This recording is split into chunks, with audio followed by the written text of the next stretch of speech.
Pemirsa, tempat hiburan Holy Wings kembali menjadi sorotan publik. Usai sempat heboh karena melanggar PPKM, kini Holy Wings dikecam karena membuat promosi minuman keras bagi pengunjung yang bernama Muhammad dan Maria.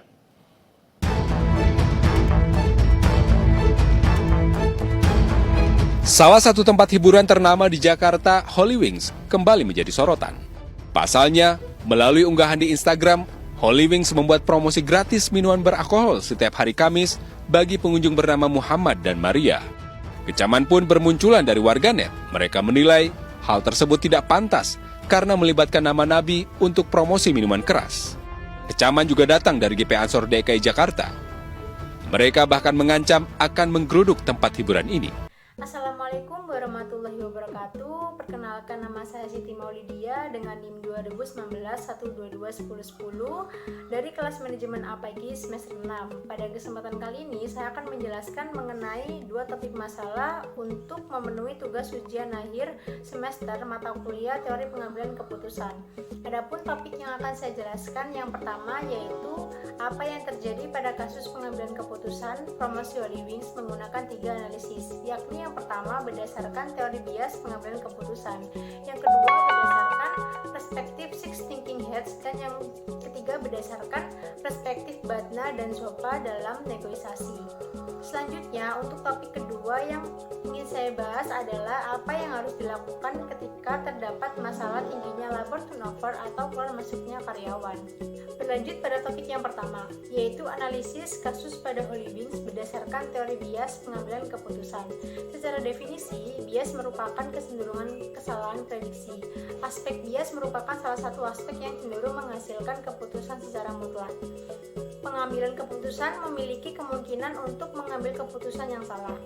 Demi merebut perhatian publik, Holy Wings memberi nama atau merek dagang pada minuman mereka yang rela melakukan apa saja meski amat beresiko tanpa memperkirakan bias yang akan terjadi.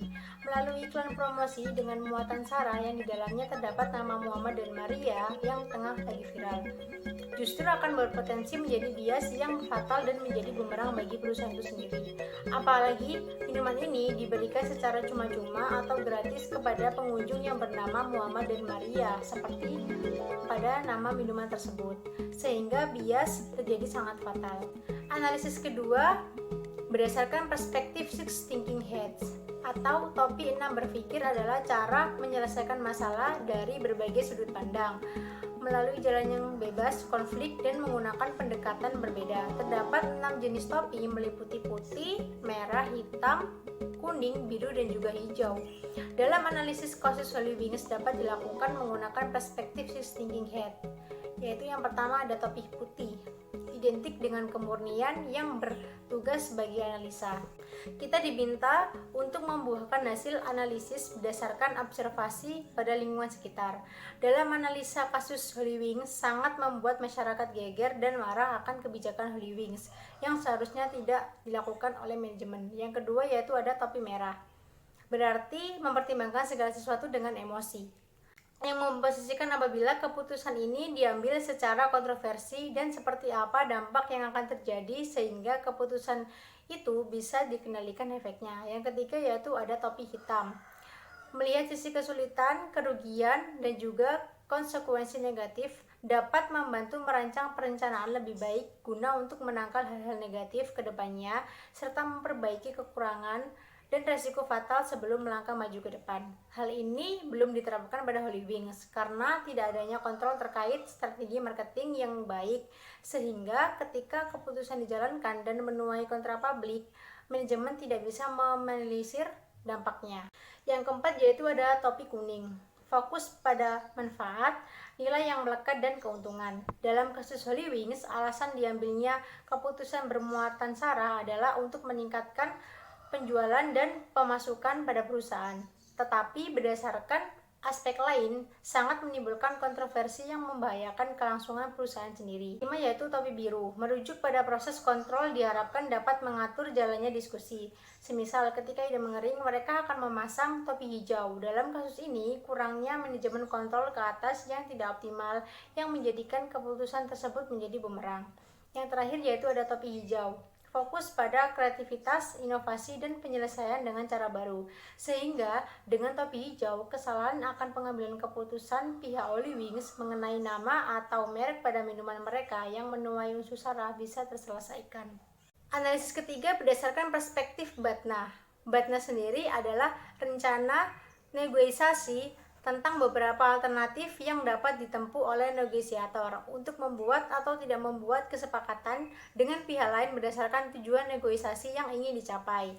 Menurut analisa saya, penerapan negosiasi oleh pihak Holy Wings dengan cara Hotman Paris selaku salah satu pemegang saham dan juga pemilik Holy Wings mendatangi Ketua Majelis Ulama Indonesia dengan tujuan meminta permohonan maaf dan mencoba mendinginkan situasi terkait kontra yang sedang terjadi, serta mengajukan beberapa saran dari Majelis Ulama Indonesia kepada pihak Holy Wings agar tercipta adanya kesepakatan bersama antara kedua belah pihak. Topik yang kedua yakni tugas root cause analysis mengenai tingginya labor turnover atau keluar masuknya karyawan di PT WBS Semarang.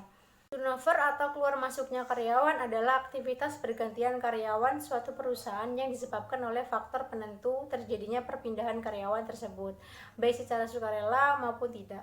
Karyawan yang lebih mudah lebih mungkin untuk keluar dari perusahaan. Saat ini, tingginya tingkat intensi turnover telah menjadi masalah serius bagi banyak perusahaan. Bahkan beberapa perusahaan mengalami frustasi ketika mengetahui proses rekrutmen yang telah berhasil menjaring staf yang berkualitas pada akhirnya ternyata menjadi sia-sia karena staf yang direkrut tersebut telah memilih pekerjaan di perusahaan lain.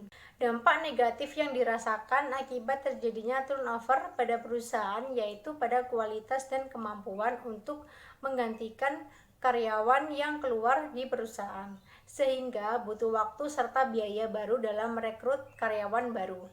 Dengan tingginya tingkat turnover pada perusahaan akan semakin banyak permasalahan yang menimbulkan berbagai potensi biaya, baik itu pelatihan yang sudah diinvestasikan pada karyawan, tingkat kinerja yang selalu dikorbankan, maupun biaya rekrutmen dan pelatihan kembali. Penelitian ini mengambil objek pada PT WBS, yaitu sebuah perusahaan yang bergerak pada bidang restoran dengan sajian Chinese food atau masakan Cina. Dari tabel terlihat bahwa turnover semakin meningkat pada tahun 2015. Hampir setiap bulan selalu ada karyawan yang keluar, sehingga bisa dilihat dari data jika ada masalah di perusahaan tersebut, dilihat dari bulan Juli hingga September, selalu mengalami peningkatan jumlah karyawan yang keluar dan jika di total sudah ada 45 karyawan yang sudah keluar. Yang sudah pasti, ini berdampak negatif untuk PT WBS itu sendiri. Masalah turnover juga mengakibatkan perusahaan tidak efektif karena kehilangan karyawan yang berpengalaman, dan ini berarti PT WBS perlu melatih kembali karyawan baru. Hal ini berdampak pada terganggunya operasi PT WBS sehingga menimbulkan kerugian dan sisi moral maupun finansial. Selanjutnya, faktor-faktor turnover. Yang pertama yaitu ada karakteristik individu, di mana organisasi adalah wadah yang memiliki tujuan yang ditentukan secara bersama oleh orang-orang yang terlibat di dalamnya. Untuk mencapai tujuan tersebut, maka diperlukan adanya interaksi yang berkesinambungan dari unsur-unsur organisasi. Karakteristik individu yang mempengaruhi keinginan pindah kerja antara lain seperti umur dan pendidikan. Yang kedua yaitu lingkungan kerja, di mana meliputi lingkungan fisik maupun sosial. Lingkungan fisik meliputi keadaan suhu, cuaca, bangunan, dan lokasi pekerjaan. Sedangkan lingkungan sosial meliputi sosial budaya di lingkungan kerjanya dan kualitas kehidupan kerjanya. Yang ketiga yaitu ada kepuasan kerja, merupakan variabel psikologi yang paling sering diteliti dalam suatu model intention to live. Aspek kepuasan yang ditemukan berhubungan dengan keinginan individu untuk meninggalkan organisasi, meliputi kepuasan akan gaji dan kompensasi, dan kepuasan akan kerja dan isi kerja. Yang keempat yaitu ada komitmen organisasi. Sebagai konsep yang turut menjelaskan proses tersebut sebagai bentuk perilaku, komitmen mengacu pada respon emosional atau afektif individu kepada keseluruhan organisasi, sedangkan keputusan mengarah pada respon emosional atas aspek khusus dari pekerjaan. Selanjutnya di sini yaitu ada diagram kausalitas. Faktor pertama yaitu karakteristik individu, kedua faktor lingkungan kerja, yang ketiga faktor kepuasan kerja, dan yang terakhir faktor komitmen organisasi. Selanjutnya ada akar permasalahan. Yang pertama, penyebabnya dikarenakan karakteristik individu yang dipengaruhi oleh umur dan juga pendidikan. Karena karyawan di PT BBS Semarang didominasi oleh karyawan yang lebih muda, berkisaran antara umur 20 sampai 25 tahun dengan latar belakang pendidikan menengah ke atas SMA atau SMK.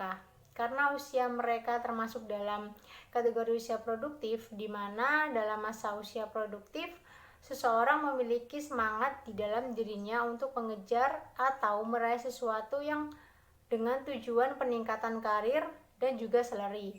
Yang kedua yaitu lingkungan kerja, baik secara lingkungan fisik maupun sosial, yang disebabkan oleh keadaan suhu, cuaca, bangunan, dan juga lokasi kerja, serta sosial budaya dan kualitas kehidupan kerjanya. Nah, lingkungan kerja fisik dapat mempengaruhi produktivitas karyawan.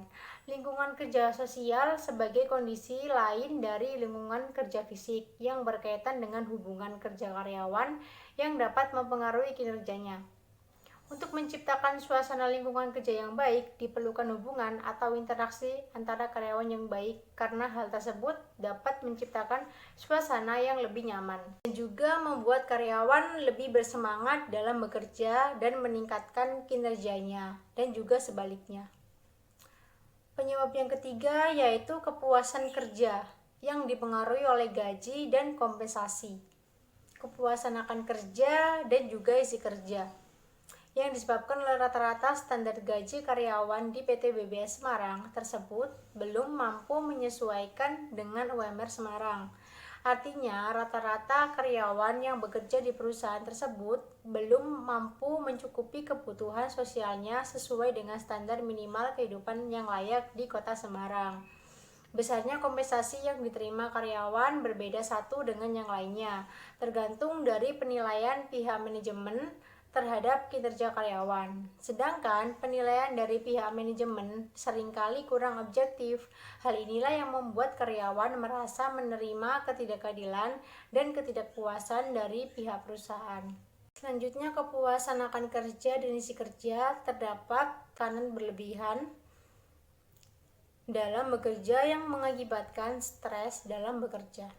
Yang terakhir yaitu adalah faktor komitmen organisasi, di mana karyawan tidak konsisten dan berkomitmen dengan perusahaan karena faktor-faktor yang telah mempengaruhinya, yang disebabkan oleh ketidaksebandingannya dengan pekerjaan yang dilakukan.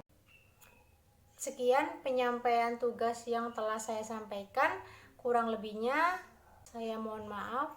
Wassalamualaikum warahmatullahi wabarakatuh.